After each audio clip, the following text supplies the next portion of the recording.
All right, so let's go into the class proper. So what is plant physiology in aquaponics?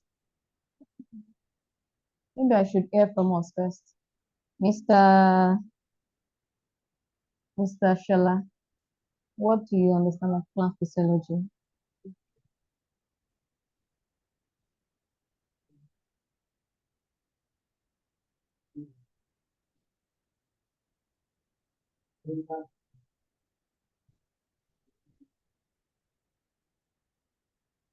Study of plants development. Okay. How about Mr. Musa? Any idea what plant physiology is? As it is, yes, it's basically about the features and characteristics of plants. What are the features and characteristics of plants? Plants, their own features and characteristics. Okay. All right. Let's proceed. Okay, Mr. Musa, can you see my screen? I'm on introduction now. Yes, it's okay. It's up now. I can see it. All right. So let me read from here first, and then I'll proceed into explanation. Aquaponics is an integrated agricultural system that combines aquaculture, which is fish farming, with hydroponics, which is soilless plant cultivation. So just like we've been discussing since morning from other facilitators, when you hear the word aquaponics, it happens when you combine fish farming with your soilless plant cultivation. That's when you achieve what we call aquaponics. In this system, fish waste provide essential nutrients for plants, while plants help filter and purify the water for the fish. So it's like a symbiotic relationship. It's a beneficial kind of relationship between the plant system and the fish itself. So when the fish release their waste, when the fish have their, leftover from their feed, it is being transported through pump. I'm sure we saw the system on diagram earlier. It is being transported by pump into the grow bed. So in that grow bed, a series of activities happen because inside that fish water, what you have is ammonia buildup from the waste, from the fish feed leftover and all. So when that ammonia gets into the grow bed, a number of things happen. Bacteria breaks the ammonia down from ammonia into nitrites, into nitrates, so that the plant can take it in. Plants cannot take in ammonia. Plants cannot take in nitrites. So the only form of nitrogen plants can take in is nitrates. So those bacteria act on what has been transported into the grow bed and they break it down into nitrates. So when they break it down into nitrates, the plant will be able to absorb it and they use it as their own nutrient. So in an aquaponic system, you don't necessarily have to rely on nutrients like whether you're water soluble or whatever, because what you are getting from the fish waste can suffice. So that's one of the things with aquaponics. And I believe we learned that earlier, just felt to emphasize it. And what does the plant do in return? Now the fish are provided, or the fishes are provided nutrients for the plant. What benefits do the plant offer in return? The grow bed acts as or can act as filter for that fish water. So all those sediments that you have inside the fish water, they are deposited in the grow bed. And also in the process of breaking down, it's the bacteria break down the ammonia into nitrates and the plants make use of it. So by the time all of these activities happen, by the time all those activities have been carried out, what you have left in the water is now a purified water that is transported back into the fish tank. So all of these activities happen in the grow bed. So by the time the water is returning back into the fish tank in that recirculatory system, what you have is a clean and purified water. So that's the kind of symbiotic relationship they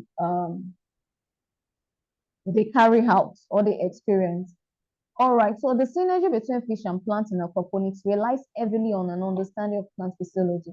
So to actually successfully work on this system, you need to have, if it's at least a bit of understanding about plant physiology. Because if you don't understand plant physiology, you will not know what to look out for when you are growing your, crops with a rearing of fish.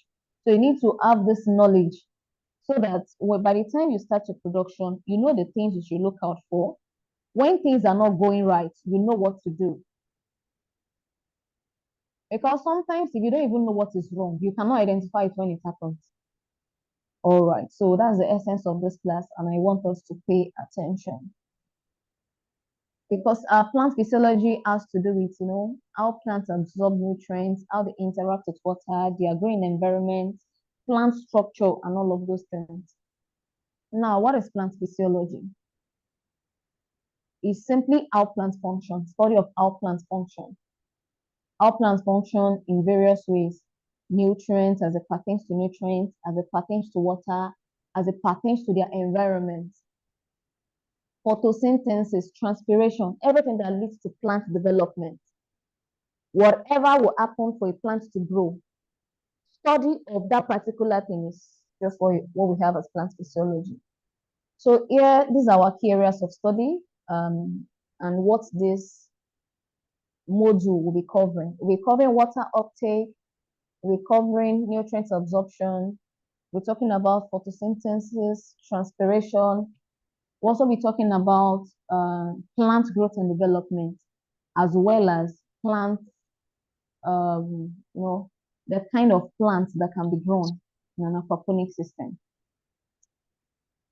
Because definitely not all plants can be grown. So you won't ask if you can grow plantain inside the container. That was on a lighter note anyway. So now to water uptake. Water plays a crucial role not only in delivering nutrients to the plant, but also in maintaining proper physiological process. Water is very important to plants. Without water, what will happen to the plant? Even as human being, what will happen? Until that, die. It will be tired, will die. Plants will dry because it will start from dehydration. The moisture level start decreasing. The plant will do all it can. At first, it might start folding, start conserving the little water. But as time goes on, if there's no introduction of water, the plant will eventually die. Good. So water is very, very important. And it's also water that helps to transport nutrients. If water cannot move, trust me, nutrients will also not move within the plant. Okay, the roots absorb the nutrients and then it gets transported to other parts of the plant. If water cannot move within the plant, nutrients also will not move. So water is very, very important. And for other things to function well in the plant, water is like a major factor. Water is a major factor. More like every other physiological process depends on water uptake. They depend heavily on water uptake. Also, another thing is the plant roots in an aquaponic system. The plant roots are immersed in a nutrient-rich water. So irrespective of the substrate you are using, your roots still has to touch water. Because if it does not touch water, just like I said earlier, and Mr. Musa responded, the plants will die. So your root has to come in contact with water. And in this case now, nutrient-rich water. Preferably the water from your fish tank being transported into the grow bed. Your roots need to make contact with that water. And then it is from that root that the other plants of your plant get to, the water is available to them and then they can make use of it. Water is essential for hydration and nutrient absorption. It's just as simple as that. Without proper hydration, other physiological process will not happen and nutrients will not be absorbed. Root function and osmosis, we are still under water uptake. root function and osmosis. All of these things are connected to water. Just like I said that your roots need to make contact with water. That means you need to really understand how the roots water absorption works. So plant roots in aquaponics absorb water through osmosis. Who still remembers osmosis? If you remember, do you want to share with us?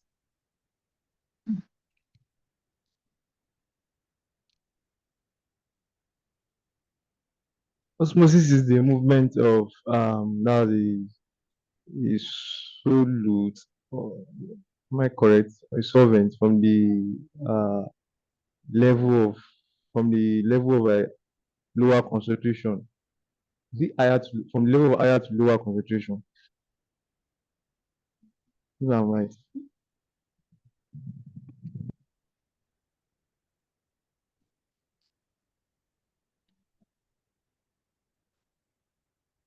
All right. So let me read what we have here. Plant roots in aquaponics absorb water through osmosis. And I will break that down. So don't be afraid of the grammar. A process where water moves from an area of high water concentration. That means where you have much water available, to an area of low water concentration, where you have low water available. So what does this mean practically? You have your container where you have your water, where your water is being deposited. And water spreads from that place where you have sufficient water, where you have abundance of water, to your root zone where you have little water. So it's just the scientific explanation to what we discussed about water absorption by the roots. Water is abundantly available in your container, in your grow bed, or your nutrients container, whichever the case is. So the ability of that root, your root does not have much water. It has just maybe little or no water on it. So the ability of that your root to absorb the water from that abundant surface, that's just the simple definition. But if there's no water to absorb, what will the roots use to perform? Obviously nothing. So root function based on osmosis. Osmosis is just that term that we use to describe how root absorbs water from where it is abundantly available, and then the root begins to absorb. As the root absorbs, what happens? It begins to swell. As root absorbs water, it begins to swell. When the rate of water decreases, what happens? The root begins to shrink. And if that continues over an extended period of time, what happens? The plant dies. All right, let's progress.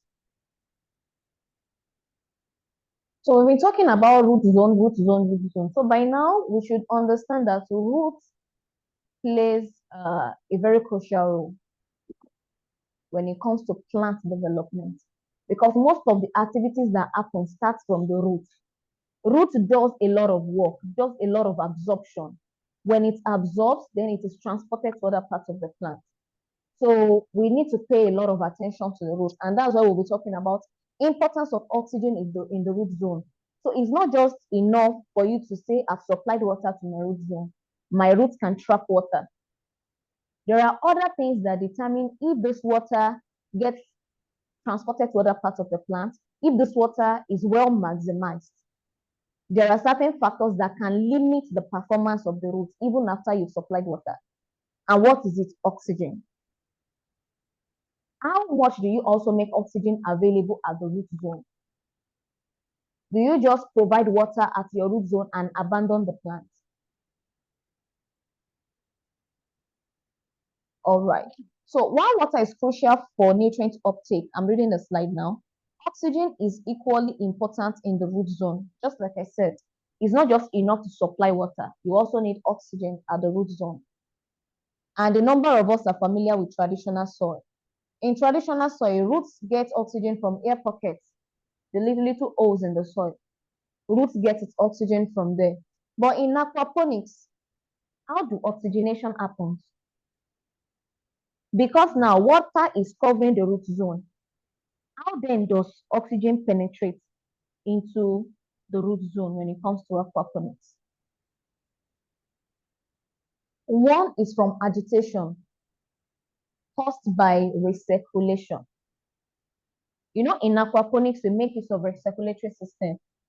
When water comes from the fish tank into the grow bed, goes back into the fish tank. You see this movement. As water is moving, pump is carrying the water into the grow bed. You know, there's a kind of disturbance happening in the water. That agitation also allows oxygen. It promotes oxygenation. As water is returning back into the fish tank, as water is falling, also causing a kind of disturbance, it is also promoting availability of oxygen. So these activities allow oxygen. And also, as pump is carrying water from the fish tank into the grow bed, as water is being supplied, that movement is also promoting availability of oxygen because it's not stagnant. So that movement is allowing oxygen to penetrate. As water is dropping, as water is moving, basically that recirculation system or recirculatory system promotes availability of oxygen. So water is not just stagnant at your root zone. Water is moving at that root zone due to the recirculation. So as water is moving, it's making oxygen available at the root zone. Also, microbial breakdown, that's the activities of bacteria. As they are also breaking down these substances, the remnant feed, all of these things, the ammonia, as they are also carrying out their own activities, is also allowing availability of oxygen. So doing aquaponics does not prevent your plants from getting oxygen, but that's the process through which it gets its own oxygen, the agitation and the microbial breakdown. So when you leave your water stagnant for a long period of time, what happens? I'm not talking about aquaponics now, like generally, when you leave your water stagnant and you maybe put a plant, even in fact, with or without a plant, you leave a stagnant water for a period of time, it'll start smelling. What's happening? You start having a number of things because oxygen is not present. There is no movement, there is no agitation. You're welcome back, Mr. Shola. Where was I when you left? What are you talking about? I can just do a quick recap. We were talking about osmosis, root function and osmosis, right? All right, so I was explaining osmosis, like it's like the movement of water. Mr. Musa, sorry for taking you back. Let me just do that. I'm okay. It's okay. It's okay to Yes, read sir. Yes, sir. All right. So when your water moves from an abundant, where it's abundantly available, to that region when it's minimally available, osmosis, that process is called osmosis. I'm just trying to break it down. So when you have your water maybe inside your container, inside your grow bed, and then your root begins to trap that water, it is abundantly available in your grow bed, but not abundant at the root zone. So that root zone begins to trap the water. You understand? That process of that water moving from where it's available to where it is not so available, that simple process is called osmosis. And that is how your plant gets its own water, is by the roots trapping the available water. And I also talk about the importance of oxygen in the root zone. We already established that without water at the root zone, it will alter your plant growth, your plant development. But aside water, what other thing is important at the root zone? It is oxygen. When you plant in your soil, from the air pockets, the holes and all, your root zone, the root zone of your plant is able to, take some oxygen. But when it comes to water, How does your root zone take oxygen? How does it absorb oxygen? And I mentioned two things. We said agitation caused by recirculation. You know, you're using a recirculatory system in aquaponics. The water moves from the fish tank into the grow bed, back to the fish tank. You see that movement of water, that dropping of water, that disturbance happening inside water is making oxygen to be available. As your pump is carrying water, your pump is disturbing the water down there, carrying it into the grow bed. Water is moving. You see all of those movements happening at different parts of the system. It's causing agitation. It's causing some level of disturbance. So that agitation is making oxygen available to the root zone of the plant. Also, microbial breakdown. When those bacteria begin, when those microorganisms begin to break down those organic substances, the feed remnant, the ammonia, all of those things, it also causes oxygen to be available. All right, so we've established that. And now to root respiration. Roots rely on oxygen for cellular respiration. Your plants also respire. The process by which they break down glucose to produce energy. So for your plant to convert the glucose to energy, don't let us go deep into science, but let me just mention it. For your plant to convert glucose into energy, the plant needs to respire. Your root zone needs to breathe. It's just as simple as that. So that process that happened, that respiration process that happened. All right.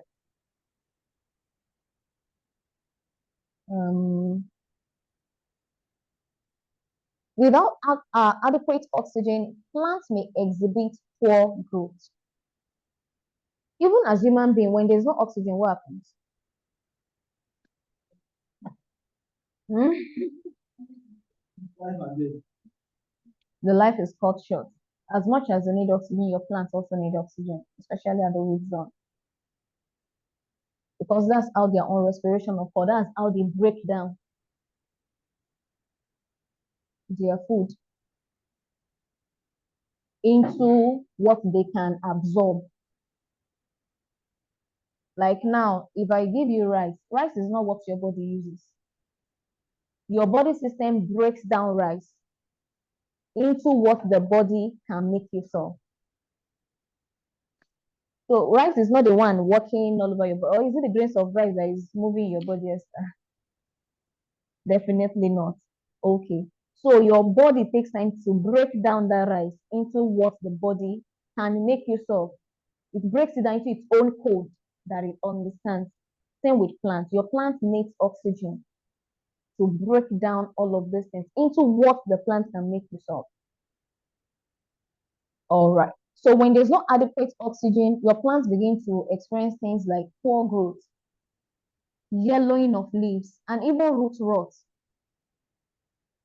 When you have a plant and you check the root zone and the root is becoming rotten, what do you usually observe at that root zone? Have you seen a plant that has root rot before? It's always black. Do you often see the roots dry or wet? Usually very wet. So when there's no oxygen at the root zone, the water is there, it's just waterlogged, full of water. There's no movement of water at the root zone. And the, what's it called? Water out onto the root zone of the plant. The plant cannot respire. What begins to happen is that unavailability of oxygen begins to cause degradation of the root. That's how important oxygen availability is at the root zone. You just see that a number of your plants are dying in water, they are dying in water. It's because of lack of oxygen. But how can you prevent that? Make oxygen available. And you can do that through your recirculatory system. When there's constant disturbance of water, your water is not stagnant over an extended period of time. It makes oxygen available and you can prevent rot. Too much of water, you know, it causes yellowing as well. When water is always available, but oxygen is not present, it causes yellowing of leaf as well. In fact, let me just say generally, poor plant development. You will see some fruits, they will get rotten on the plant stand. Sometimes it's as a result of over hydration. When there's too much water, but under availability of oxygen at the root zone. So I'm just emphasizing all those things so that you understand how important it is to make oxygen available at your root zone. Even after making water available, oxygen is equally important. So this is why maintaining proper water circulation and oxygenation. So there should be a balance. As you're making water available, also make sure that there's enough oxygen for the plants to make itself. Circulation and oxygenation in an aquaponic system, they're very, very vital for plant health. In fact, plant is heavily dependent on those two. They're heavily dependent, water and oxygen. Because without these two, they can't even break down nutrients. If they eventually supply nutrients. They are very important. Now to nutrient absorption and translocation. We talked about water, we talked about oxygen. How does nutrient absorption, how does it affect plant development in aquaponics? How do we make nutrients available in an aquaponic system? So in aquaponics, fish waste acts as the primary source of this nutrient. Let's note that fish waste, they act as primary source of nutrients in your aquaponic system. So the first source of nutrients you're looking at is from this fish waste. And we established earlier that your fish waste, your remnant from your fish tank, provides ammonia. It is this ammonia that is then used up, or let me say, first processed, broken down, and then used up by the plant. But even after this ammonia is available, after this nutrient is available, it must be appropriately converted into forms that plants can absorb. You know, I was saying earlier, there is a code that plants understand. Plant does not understand what ammonia is, but plants understand what nitrate is. And it's inside ammonia that you get nitrate. So what happens? There needs to be proper conversion. There needs to be proper breaking down. And then this nitrate can be made available to plants. And also in this breaking down, because when this ammonia gets transported into your grow bed and all of that, if it's not properly processed, plants will not be able to absorb it. So what is that thing that can help in proper breaking down?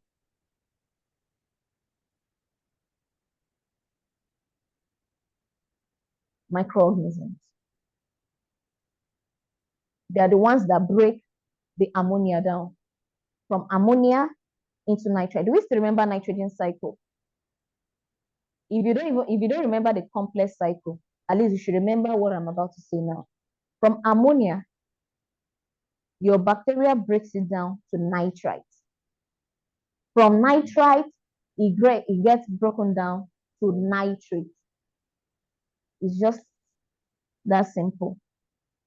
Forget the complex structure. That's what nitrogen cycle is trying to talk about. What are these microorganisms?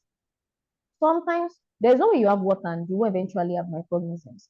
But if you want them to, number one, be readily available, you don't want to wait for some time. Let's say you are starting out afresh and you want these organisms to be available for this breaking down so that you don't have buildup of ammonia.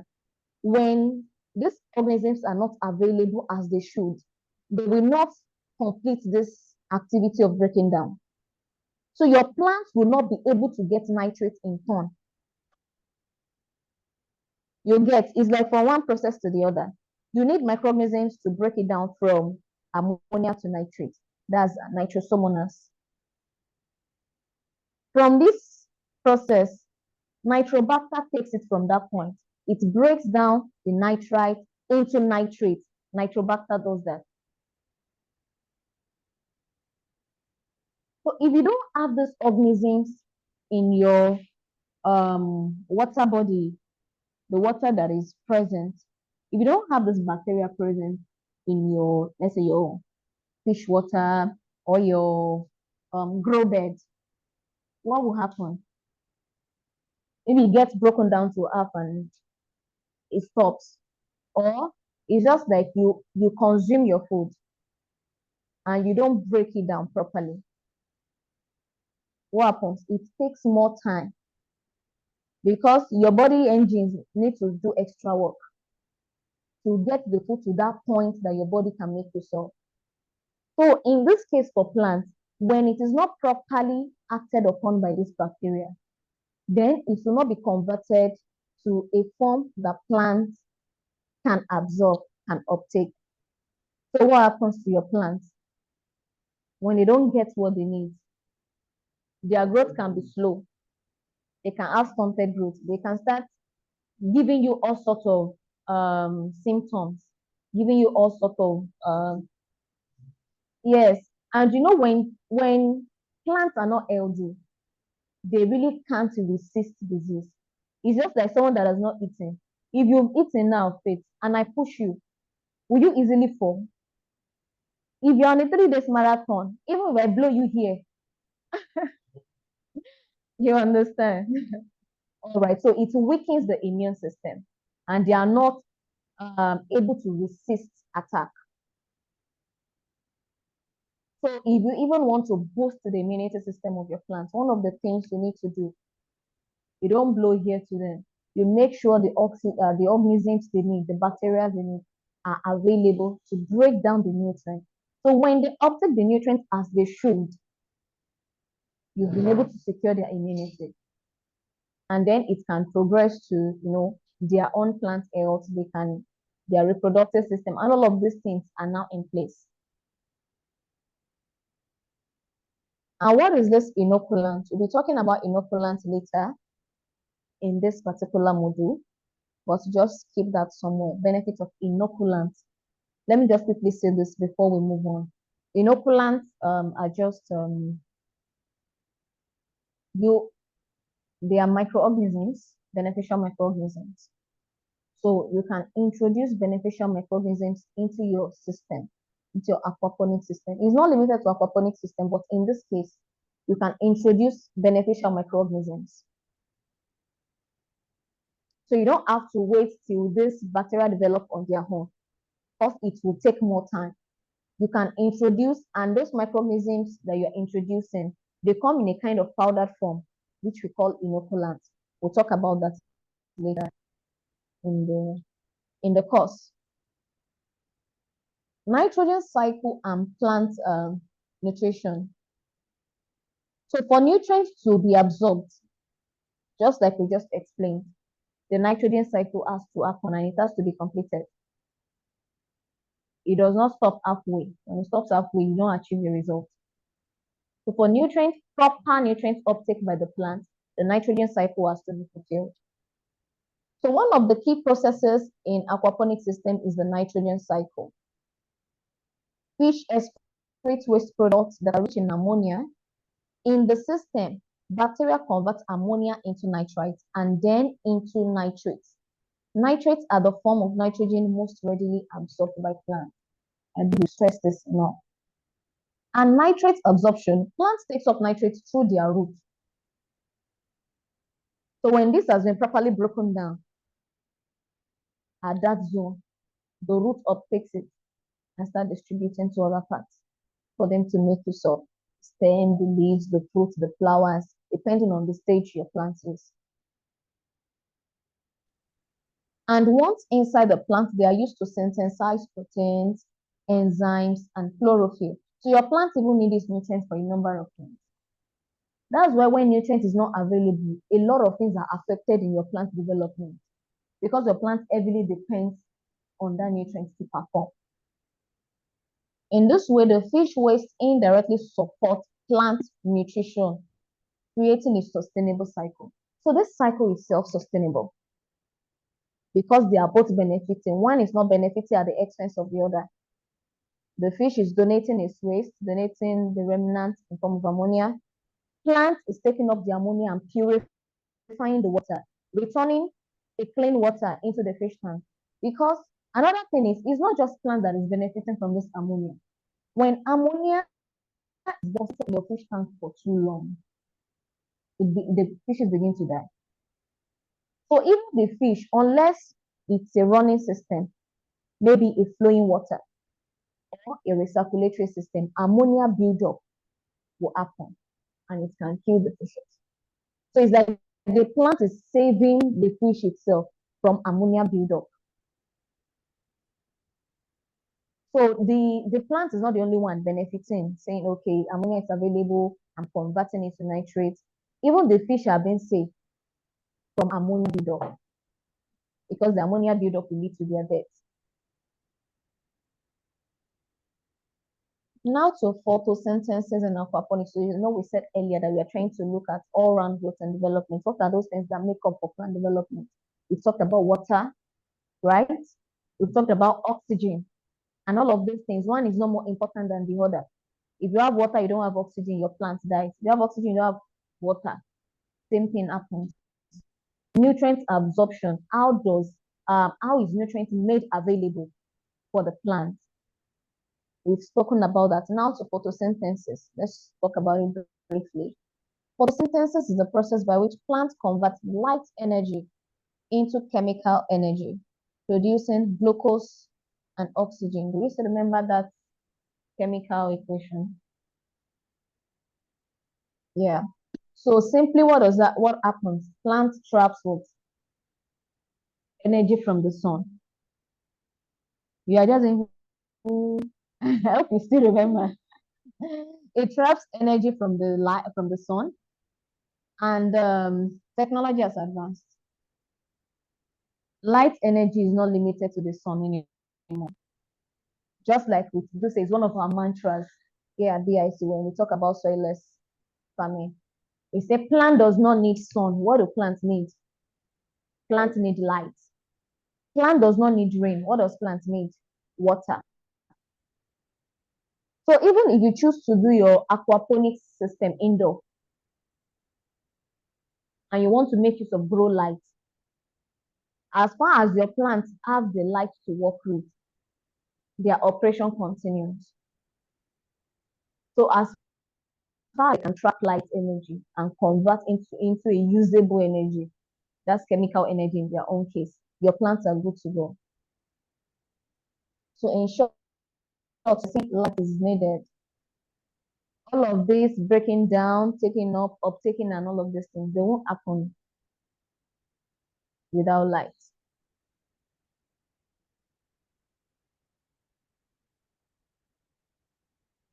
This process is fundamental for plant growth in all environments.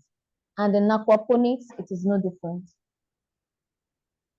So you can't say, I'm not allowing my plant to get light, the natural light, and you are still not providing light from the grow light. Your plants will die now. So I hope we are thinking of all these things. Water. Can we even mention them? We've discussed water, oxygen, photosynthesis, good. And we've talked about microorganisms as well. Because if they don't do their job, plants cannot take up ammonia, even though ammonia is what's available. Without those microorganisms, it cannot be converted to that state that is usable by the plant. So water is important. If water is not available, nothing happens. If oxygen is not available, nothing happens. If those microorganisms are not available, nitrosomonas and nitrobacter, nothing happens as well. The ammonia is useless as far as the plant is concerned. If the microorganisms are not available. And now photosynthesis, light. If light is not available, nothing happens. So all of these things need to work hand in hand to produce plant growth and development. So let's continue. So if you say you need light when it comes to hydroponics, you need light when it comes to your open farming, open field farming, light is also needed when it comes to aquaponics. Magic will not happen. It's either you allow your plants get the natural light, you make the grow light, you provide light to them in form of the grow light.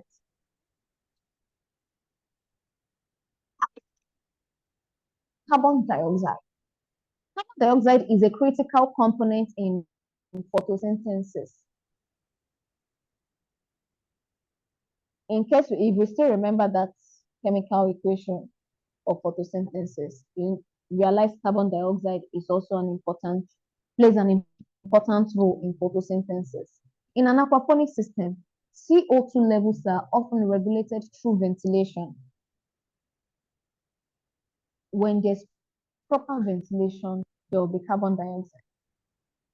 So the availability of CO2 can influence the efficiency of photosynthesis, which in turn affects plant growth. So CO2 works directly with photosynthesis. So for plants to convert light energy to chemical energy, it needs CO2. And how do you make that CO2 available? One of the simplest ways to make CO2 available is through proper ventilation. Don't grow in a choked place. Any space you are trying to grow in, make sure there is sufficient oxygen, aeration, ventilation. Make sure it's properly ventilated. Don't suffocate your plant. When you suffocate your plant, when you are sweating, how well can you perform? Straight. When you are sweating and tired, how well can you perform?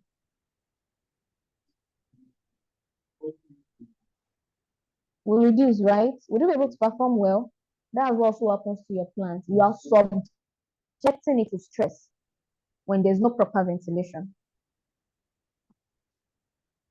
You are subjecting it to stress. So to prevent that, and when there is stress, how will other operations be carried out? It begins to affect other things that the plant should do. And eventually it affects the plant health. Because the plant gets weak, the plant cannot carry out all the activities. Water uptake, it cannot. Nutrient uptake, it cannot. Light conversion into chemical energy, it cannot. So you need to make CO2 available for your plants, for proper plant development. And now to environmental factors. I will mention some of them, and there are other ones that we'll mention now. There are environmental factors that also contribute to proper plant development, apart from all of these things we've mentioned. One of them is light. Availability of light. Is it too much? Is it too low? It determines how your plants perform. Temperature. When your temperature is too high, when your temperature is too low, it affects the plant. So there's an ideal range or ideal amount of all of these things that should be made available to your plant. When they're too available, or when they are not sufficient, they have a way of affecting your plant performance or your plant growth. So light is one of them, temperature is one of them, humidity is another one. CO2, just like we mentioned earlier. All of these things, they influence the rate of photosynthesis. When light is not available, will the plant work with? When the temperature is too high or too low, when the temperature is too high, hydration happens very fast. Dehydration rather happens very fast. Humidity, when the relative humidity is too high or too low. And for you to understand humidity well, you know when we have rainfall, constant rainfall. When you have constant rainfall, the relative humidity is high.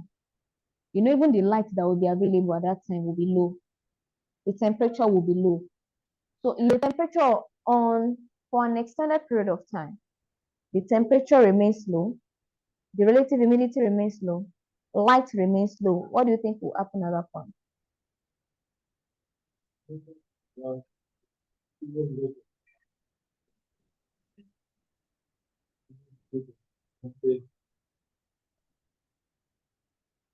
They will grow.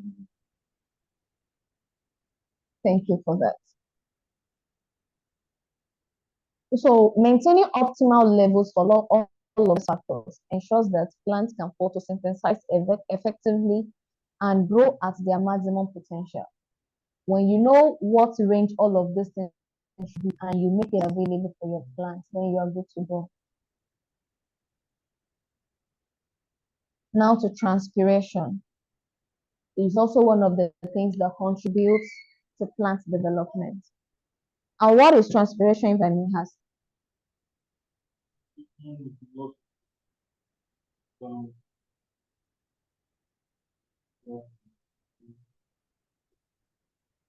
Okay, fair to say transpiration is a loss of water. I hope you're not copying my boat.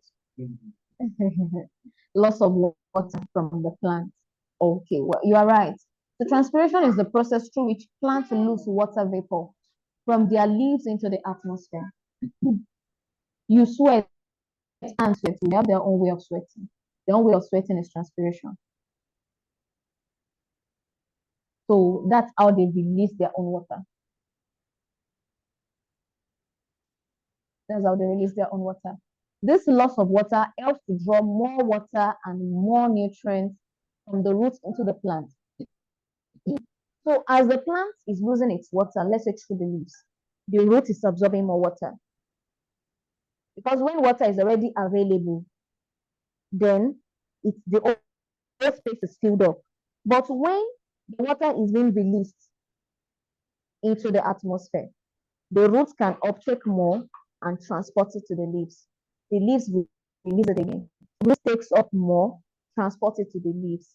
So that's how the plant sweats out. That's how they release the water. So all of those things contribute to nutrient uptake. The way it applies to water is the way it applies to nutrients. So as the plant absorbs this thing, the root absorbs, it makes it available to the leaf loses it, the root absorbs again, the process continues. That's why when there's no water at the root zone, the plant has lost the water that it has. Then the plant begins to wilt because the root that is supposed to obtain water from the root zone cannot find water. And the plant is continually sweating out. So in the long run, there's no more water to sweat out again. And then the plant begins to die. So that's what that process is about, transpiration. It's just the way plants releases their water. The plants release their water. And same thing happens when they absorb the nutrients. That's how they release out the water vapor. Their moisture content. Their moisture, let me just say moisture, that's how they release it into the atmosphere. Because if it is not releasing, the root will not uptake. So for those that are familiar with traditional soil farming, you realize that when the relative humidity is high, the temperature is also low. The plant releases little, that's the release at all, water into the atmosphere. What happens to the root zone? It is wet. It's wet, Abby. Because the plant is not sweating, the root also could not absorb water from that level. Good.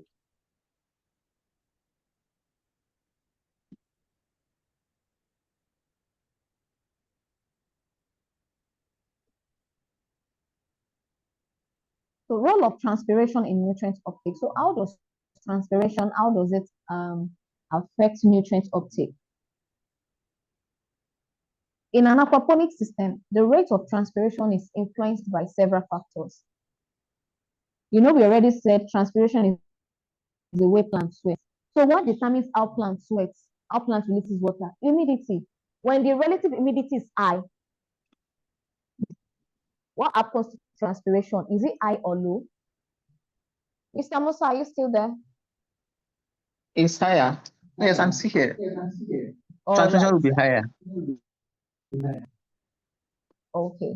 So when the temperature is low, when the temperature is high, what happens to transpiration? Transpiration is high. Also, when the temperature is high, when the weather is hot, the plant releases more water Water, into yes. the atmosphere. Yes. All right. So rate of transpiration is influenced by humidity. It's influenced by temperature and the water's nutrient concentration. So higher transpiration helps facilitate upward movement of water and nutrients from root zone to the leaves, contributing to overall plant growth. So when transpiration happens continuously, that's like what movement? Upward movement, right? So as plants or the leaves are releasing water, more water is coming from down, down, up. So there's an upward movement of water from the root zone to the leaves. So higher transpiration rates help facilitate upward movement of water. But when it happens too much, you know what can happen? So there needs to be a way to regulate. So if you can control your light and your temperature, you can control transpiration. It's just that simple. We'll talk about. So water conservation. In aquaponics, water is a finite resource, and managing transpiration rates can help optimize water usage. So that when the temperature is high, you don't just lose all your water, all the available moisture, whether in form of water or nutrients, so that you don't lose them all to transpiration. What can you do? For instance, you can provide shading. So you can do your aquaponics system in a controlled environment. For instance, instead of growing in the open space, you can make use of a greenhouse. In a way, you've reduced the light penetration and the temperature. And when temperature is low, what happens to transpiration as well? It reduces. So shading is one easy or one of the simplest things you can do to manage your transpiration, to balance your transpiration. You can provide shading. When you provide shading, so in a controlled environment. And sometimes when the temperature is too high, there's something we do in the greenhouse. You can provide ventilation. You can provide ventilation inside the greenhouse. You can increase oxygen circulation inside the greenhouse so that you can cool the atmosphere. That's when the temperature is too high. You can also cool the atmosphere. You can use that. Well, this case, if you're using a sophisticated controlled environment, you can introduce your cooling system.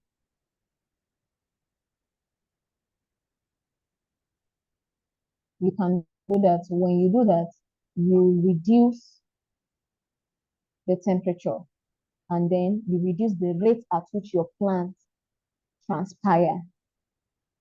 Your plants go through transpiration, the rate at which it loses its water into the atmosphere.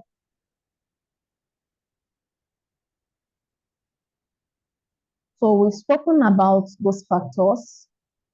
We've talked about how important they are and how they can affect your plant development. So let's look at the other part of plant growth and development in aquaponics. Plants in aquaponics system exhibit many of the same growth process as those grown in traditional soil. That means there are so many things that your plants do. Their characteristics do not change because you are growing in an aquaponics system. They behave similarly to the plants you are growing in traditional soil. But the absence of soil changes some key dynamics. Because in traditional soil, traditional planting farming, you're using soil. In this case, you are using water. You are using some other form of substrate, maybe your perlite or granite, like we were taught in the morning. A few things can change. But this does not change your plant behavior. Every plant needs light. Every plant needs temperature. Every plant needs oxygen. It does not change all of those things. But because of the growing medium that has changed. A number of things needs to be considered as well, especially when it concerns nutrients and water availability. So there could be slight difference when it comes to handling water management, handling nutrient management, exactly, in aquaponics compared to your traditional soil. For instance, like we were saying earlier, see how nutrients is made available in your aquaponics system. It comes from the fish water. Bacteria breaks it down, and then your plants absorb. In the regular hydroponics system, you supply nutrients into your nutrient tank, and then it goes to the plants through maybe your drip irrigation system or your soaker hose, whatever your irrigation system is. That's how your plants get the water. You understand? The roots absorbs from that point, and your plants make use of it. In this case, it's not drip. It is readily available at the root zone. Water is readily available. Nutrient is readily available at the root zone. So what are the environmental control and determining plant yield when it comes to aquaponics? The controlled environment of an aquaponics system, and we are saying controlled environment, what are the things we are controlling? Temperature, light penetration, humidity, CO2. All of those things, they allow growers to optimize conditions for maximum plant yield. Not all plants like too much high temperature. You can control that in your aquaponics system, especially when you carry it out in a controlled environment. So all of these things, why are you controlling them? It's to help your yield now.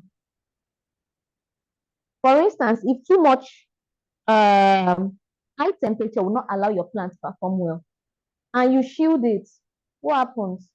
You have more yield. In fact, they might even grow faster. We are just saying there are things that when your plants need it in much quantity, through controlled environments, you can increase the availability. When your plants need them in lower quantity, through controlled environments, you can make it available. You can control it, you can bring it down. That's what controlled environment gives you ability to do. You can determine what your plants get, at what rate, at what time.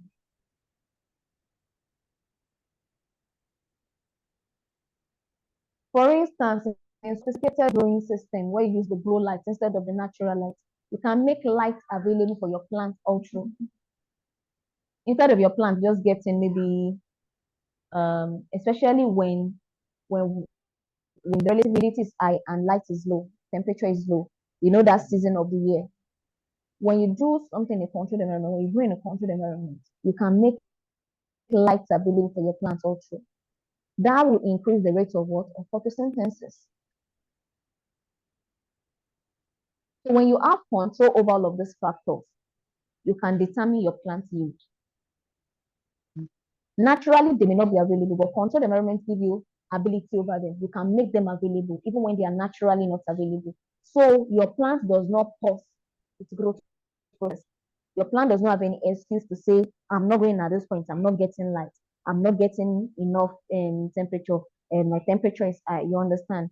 You can reduce, you can increase, you can make available whatever it is that your plants need for their proper growth and development, and also for increased plant yield. So with careful monitoring and adjustment, plant growth can be accelerated or slowed. That's what I just said. It can be accelerated or slowed with desired outcome. So you can have quicker harvest, you can have enhanced fruiting. Instead of your fruiting being delayed, instead of your harvesting being delayed, if you can have some of these things, then you can have them faster and have them healthy. So let's just touch on this and then we'll talk about we'll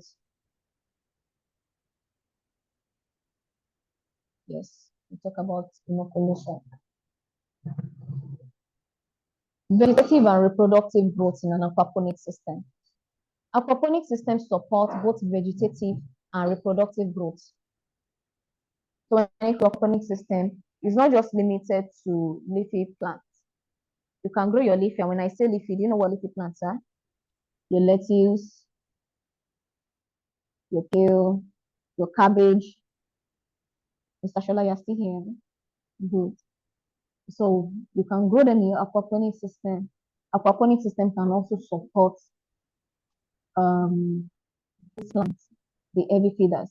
You can grow your tomato, you can grow your cucumber as well in an aquaponic system, just for you to understand how it works. And in one of the systems that you'll be seeing later, you will see the grow bed. You can use the grow bed to grow your heavy feeders. You can use your floating bed to grow your leafy vegetable. You can use your there's this kind of small grow bed as well, the container. You can, depending on what you want to achieve, that's what will determine your system design, like Cynthia said earlier. To inform your design. What are you trying to produce? What kind of crop do you intend to grow?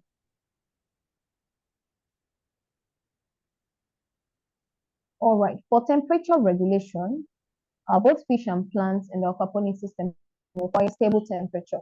Extreme temperature can slow metabolic process in plants and reduce their ability to absorb nutrients. And we talked about temperature regulation earlier. We can use shading. We can use, and if you wish, you can use a more sophisticated system to regulate the temperature. Either way, to be able to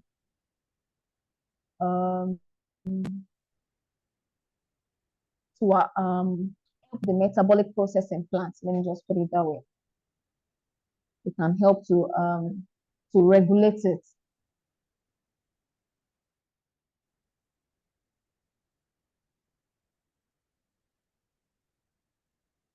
And when you're trying to regulate, you are not just doing it for the plant alone. You're considering the fish, you're considering the plant. So all of this thing boils down to the initiation process. What kind of fish am I growing? What kind of plants am I growing? We'll talk about the plants here. Another class will be talking about the fish.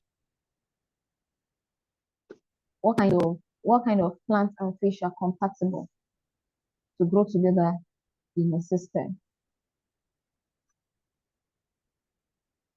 So we've spoken about this temperature regulation earlier, but to achieve an optimal environment for your aquaponic system, you can work with 18 to 29 degrees. Why don't you go ahead?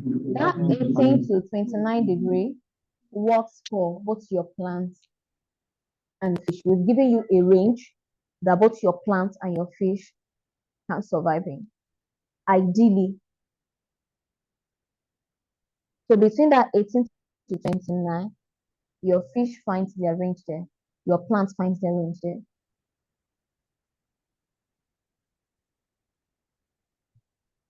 So if you're trying to control your environment, just make sure it's within this range. Both your plants and your fish are safe.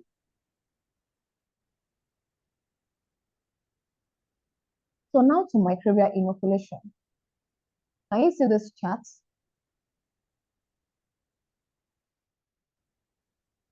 Can we read the one on the left? Yes, bacteria thrive in aquaponics system. Bacteria thrive in aquaponic system. So beside it, we have what? Beneficial bacteria. Good. On the other side, what do we have? Which side? On the right side. Right side. Okay. Plants and microorganisms cooperate. Plants and microorganisms, they cooperate because they are both beneficial. Symbiotic relationships, okay. They have a symbiotic relationship. As the bacteria are breaking down, what do you think they are doing? They are getting satisfied.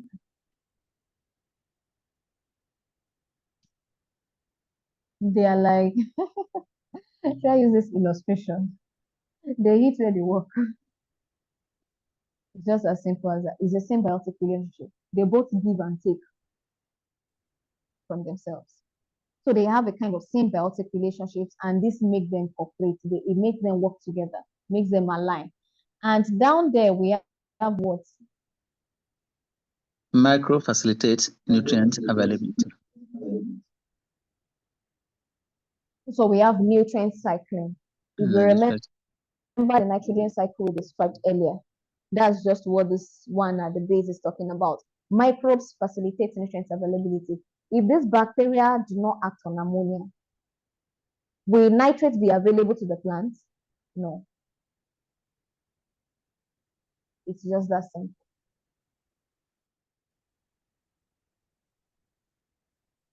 So from the chart, we saw microbia, we saw beneficial microorganisms, we saw microorganisms. How do we make them available? Or what are these microorganisms themselves? And what is the process called? Okay, I want to make these microorganisms available in my aquaponics system. How do I go about it? So we'll be talking about that in the next few minutes. So that process through which you make these organisms available to the plant is what we call microbial inoculation. That it's as simple as that. The process by which you make them available is what we call microbial inoculation.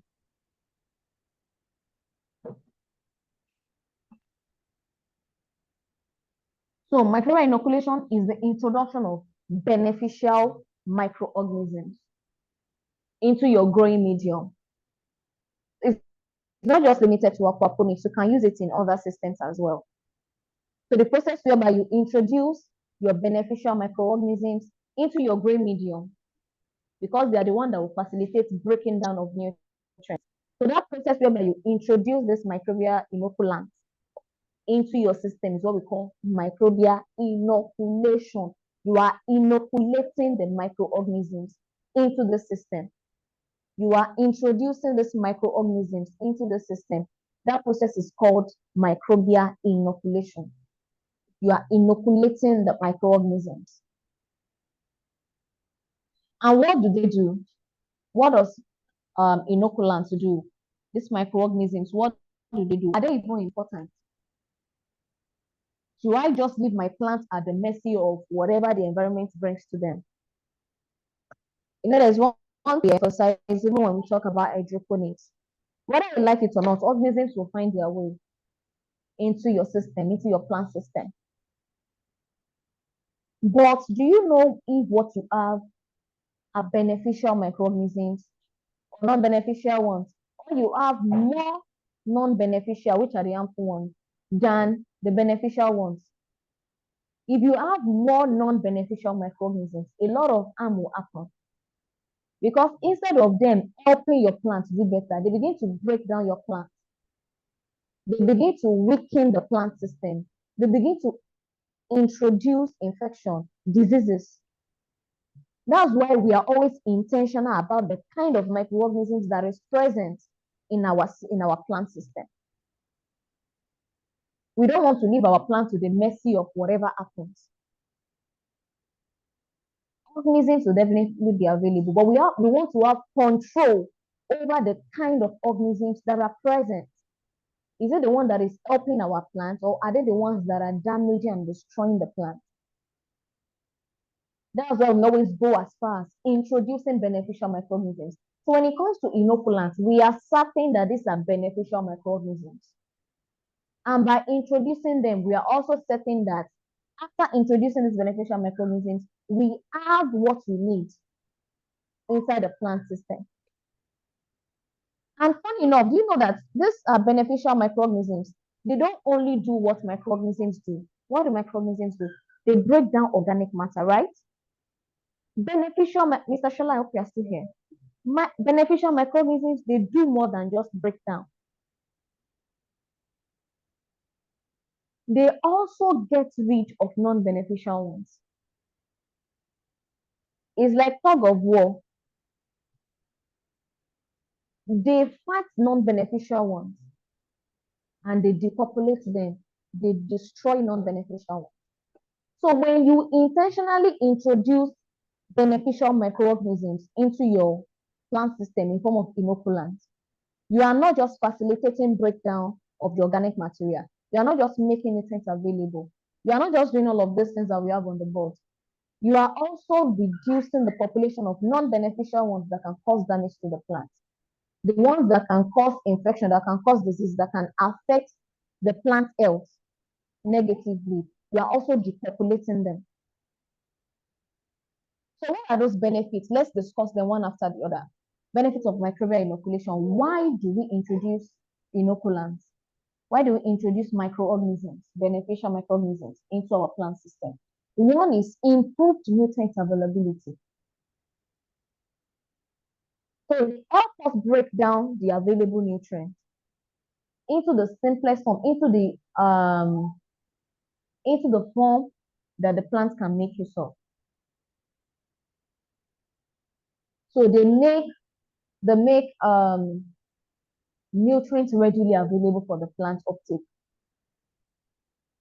Disease resistance. Beneficial microbes can outcompete. You know, I was saying earlier that they depopulate non-beneficial ones. So that's what we have here. Beneficial microbes, they can outcompete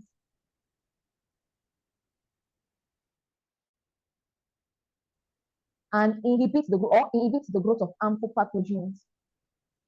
So apart from breaking down the nutrients, they also destroy the non-beneficial ones, the pathogens that can affect the plant health. Increased stress tolerance. Those microbes, they also help plants to cope with environmental stress. When your plant is standing well, when your plant health is top-notch, your plant can easily fight against disease, fight against pest attack because the immunity is strong. And enhanced root development. They promote root development. They help the establishment of your plant roots, and they help your plant roots perform well. They improve nutrients and water uptake. So this is the last part, and here we have plant selection. So we've talked about what influences plant growth. So what plants can we grow in aquaponics? We can grow leafy greens, like I mentioned earlier. You can grow lettuce, you can grow kale, you can grow spinach. They are popular choices. You can grow them in the aquaponics system, just like we have them inside our aquaponics kit. You can also grow herbs. We have the likes of basil, we have mint, we have oregano. We have a number of them, king of bitters. You can grow them in an aquaponics system. They all have high growth rates. You can also grow your fruiting plants, the likes of tomatoes, your cucumbers, your pepper. You can also grow them inside an aquaponics system. So when you're looking for what plants to choose, you can go for any of this and you can combine them as the case may be. So with this, we've come to the end of this class. Is there any question? Let's use the next 3 minutes to take our questions if there's any. And if you have a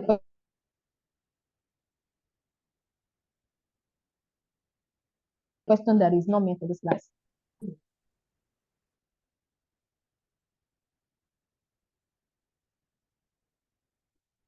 Yes, my question is about timing. Hello? Hello? It's something like tomatoes now.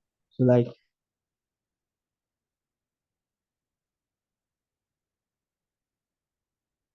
what are those as in this aquaponics system?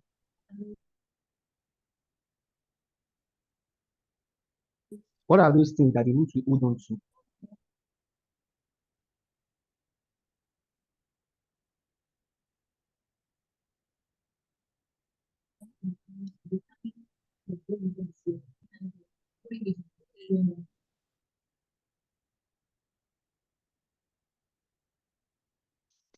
Yeah, yeah.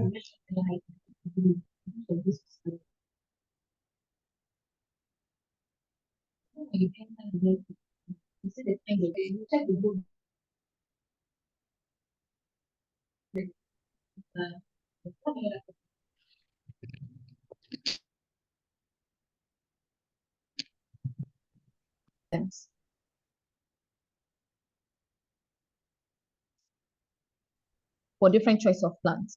If you want to do heavy feeders, you can go for your granites. They are wider.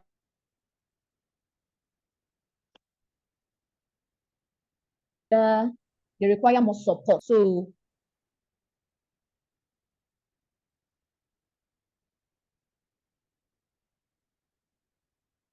you don't go for the choice of the light mediums. We have the light.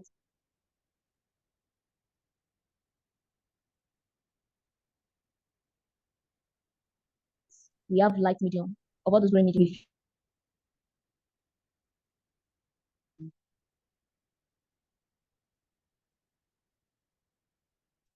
feeders.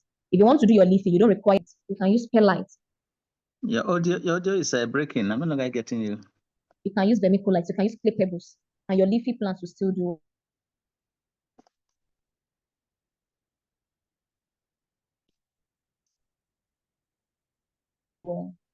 And right. Hello. Oh. Hello. The audio is breaking up. Hello, Mr. Musa. I was not following you. The audio was breaking. Hello. Hello.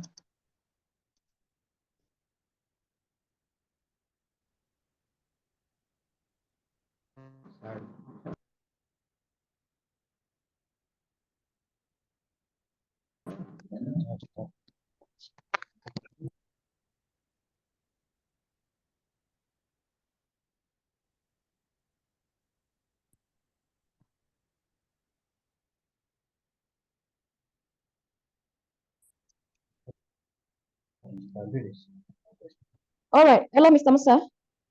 Yeah, I said I've lost you. No, I couldn't hear you at all. The questions and the answers you gave. The audio is fluctuating, it's breaking. Hello. Can you hear me now? I haven't encouraged you. Yeah, well, I've heard you now, but I was not hearing you before.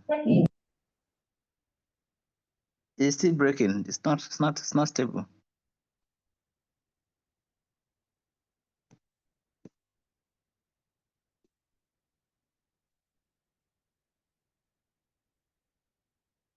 I've lost you.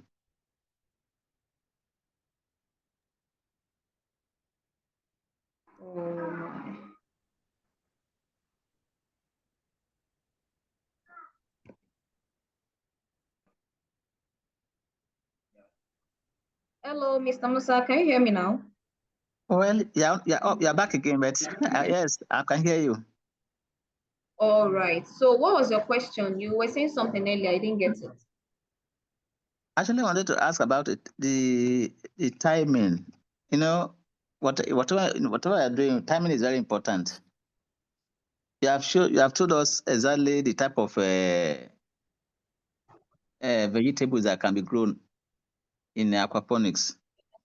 It's Yes. also good for us to know exactly the timing. When do we choose? How do we choose our vegetables? As for the fish can be done anytime, but the vegetables are tied to seasons, rainy season or dry season. So it's good to know exactly what will one plant at a particular time so that one can get a very good return on the investment. That's the question I wanted to ask you. Like, don't choose something that by the time it comes out, there'll be glut in the market and you don't get a maximum, yield. A sales, not yield. The yield can be good, but what about the returns on what you're going to get is important as well. Okay. Can you still hear me? I'm here. Okay. Yes, I'm hearing you now. Right. So to answer your question, mostly aquaponics is done in a controlled environment. For instance, the greenhouse. So when you are growing in the greenhouse, you first been able to overcome the seasonal problem. Controlled environment allows you to grow all through the season. So you can grow all year round. But the concern, instance, well, my concern Okay. is that when people go to the market, they will not ask ask for tomato grown in a greenhouse or the traditional soil.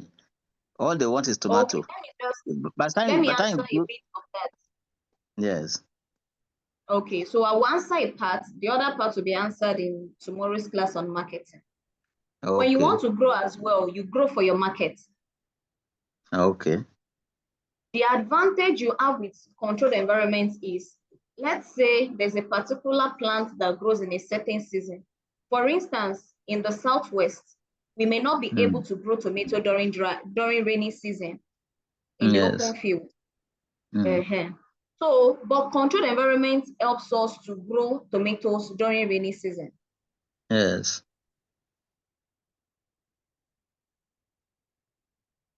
And you know, at that season, in our market here. So if a farmer employs the tool of controlled environment and grows tomato in that kind of season, it will definitely make his money. Yes. Even than rain, you understand? It will make his money. Clear. Yes. Exactly. So you grow for your market as well. You understand the kind of market you're dealing with. What do they buy in your market? So that you don't end up being the one eating what you grow. You grow for your market. Your market is a very good consideration when you are determining what to grow. You already have a number of choices. Pick any one of them that suits the market that you have. But you will still learn more about marketing strategy tomorrow. Thank you. All right, sir. I believe we don't have any more questions. No. All right. Thank you very much. Thank you. Thank you, Mr. Musa. Thank you, Mr. Shala, and all of our audience.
Customer you're calling is not answering. Try again later. The customer you're calling.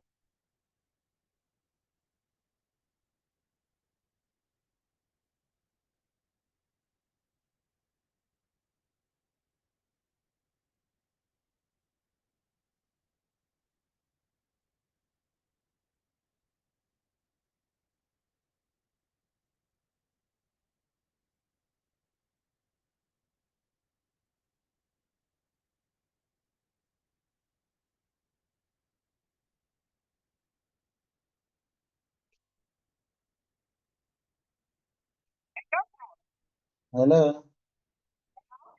Hello. Okay, yes, sir. Dahi. Okay. Aba dahi. Ay mai na he kula sha se. And Mai dis kala na hi uri ba wa kula sha.